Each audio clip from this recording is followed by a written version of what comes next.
you have to learn how to shut down the inner dialogue. And what is the inner dialogue? The constant repetition in your mind of that chatter that goes on endlessly.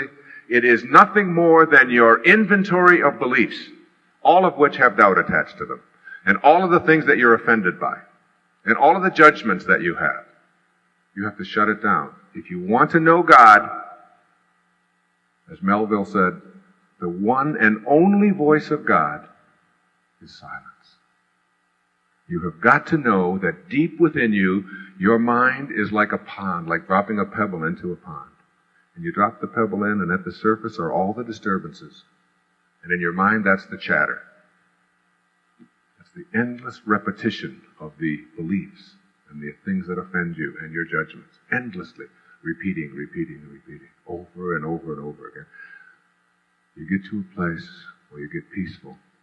You call it meditation, call it prayer, it doesn't matter. You make it a regular part of your life.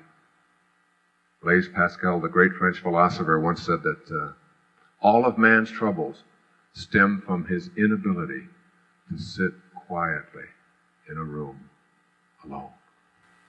Most of us can't do that. We're so hung up on chatter and our inventory and our beliefs. The pebble drops in its layers, and it drops past chatter to analysis. A-N-A-L. Anal analysis, all right? All that anal retentive stuff. Constant picking apart, the intellectual violence of tearing everything apart. It drops to synthesis. Instead of looking at it, I can do this when I'm troubled by something. I can see the pebble in my meditation just dropping. Chatter, no. Why did she do that? Why would she say that? Why would she do that? I would be thinking about, why would my wife do this? Why would one of my kids do that? And then I could just feel the pebble dropping, and I get to a place called synthesis, where instead of seeing how things are pulled apart, you see how they're held together. And now I see that, my wife and I are one, and my children are one, and we're all one, and this is one family. And it's like all of the analysis and the chatter is gone. And then you get to a point where the pebble drops a little further, and as the pebble drops, you begin to quiet your mind. And now there's no analysis or synthesis. It's like quiet. And ultimately, the pebble drops in a place called the unified field, where you empty your mind. And in the unified field, St. Mark put it this way, to he that knoweth all things are possible. Now what does that leave out? Nothing. In the unified field, it's called a unified field of all possibilities. You're always in the right place at the right time. In this peaceful place within you, God will show up. And you will know that you're not alone. You will know that if prayer is called, if what you do when you talk to God is called prayer, you will know that your intuition is God talking to you. You will see and experience and know.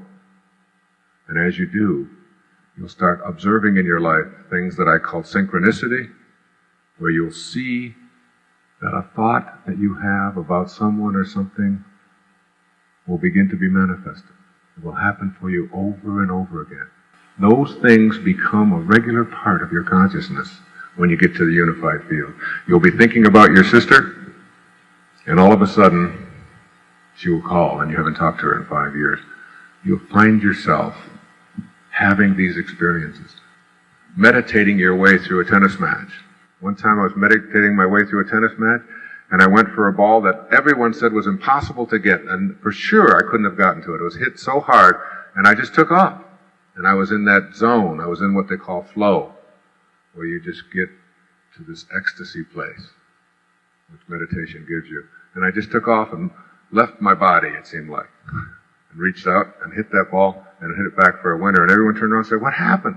How could you could never have gotten to that ball?" I said, "You're not going to believe this, but the ball waited in midair for me to get there."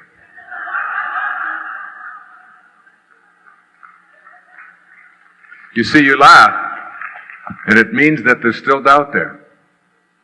If I tell that same story to a group full of quantum physicists, there's not a snicker. They say, of course.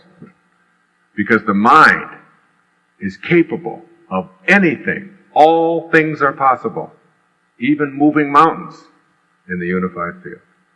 When you get to that place where you've shut down the inner dialogue and banished the doubt, you'll begin to experience these miracles that you visualized earlier and conceived of.